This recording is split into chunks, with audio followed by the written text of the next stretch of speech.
શું કહું છું, એક્સપિરિયન્સ કરવાની છે, ફક્ત સાંભળવાની નથી. ઘણી સત્સંગમાં મારે સાંભળતો, હું વારંવાર કહું છું, આ માત્ર સત્સંગ સાંભળવાથી શુભ પરિણામ મળશે. શુદ્ધ પરિણામ તમારા ઉપયોગ કરવાથી તમને મળશે. હું વિજ્ઞાન કહું છું, એ મારા અનુભવનું છે, તમારા માટે વિજ્ઞાન નથી. તમે નહીં અનુભવો તે કહું છું, તમે જયારે અનુભવ છો ત્યારે તમારા માટે થાય છે. અત્યારે મારી વાત છે, હું બોલું છું ત્યારે અનુભવથી બોલું છું, હું સાયન્ટિસ્ટ છું. હવે મારી વાત તમે બીજા કહો ત્યારે તમે સાયન્ટિસ્ટ નથી, તમે ટીચર છો. સાયન્સ ના શું છો? તમે સાયન્સ જાણ્યું અને હવે કેરી ઓન કરો છો. You are the only teacher, but you are not scientist. But when you realize the science, then you tell to the other, then you become as a scientist. સમજાય છે? આ હું તમને એક્ઝેક્ટ વાત કરું છું ને આ પ્રોસેસથી દરેક જીવો આગળ વધી શકે. આમાં કોઈ ચમત્કાર, કોઈ મેથમેટિઝમ કે કોઈ નાનો મોટો કે કોઈ ગુરુ શિષ્યની પરંપરા, આવું કેવું કશું આવતું નથી.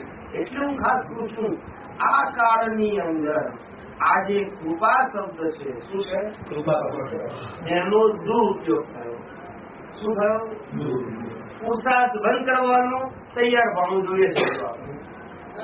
આશીર્વાદથી થઈ જશે. તમને કોઈ વ્યક્તિ શક્તિ આપે, જાગૃતિ આપે, પણ જો ઉપયોગ ના કરો તો ડાઉન થઈ જાય. આપેલી વસ્તુ કોઈ દિવસ કાયમી હોય શકે નહીં. તીર્થંકર આપે તો પણ હા હેલ્પફુલ હોય શકે, હોય શકે. અને એ હેલ્પફુલ આપણને હેલ્પફુલ ત્યારે કહેવાય આપણે એનો ઉપયોગ કરી શકીએ તો. નહીં બરાબર? સમજાય છે?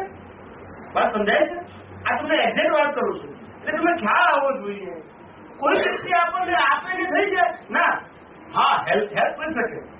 એટલે કીધું કે આ જગતનું એક પણ સાધન, આ જગતનું એક પણ સાધન, એક પણ મંત્ર, એક પણ ક્રિયા અથવા એક પણ વ્યક્તિ સ્ટેટસ વાળી એ એવો દાવો ના કરી શકે કે આમ કરવાથી જ આમ થશે, એવો દાવો ના કરી શકે.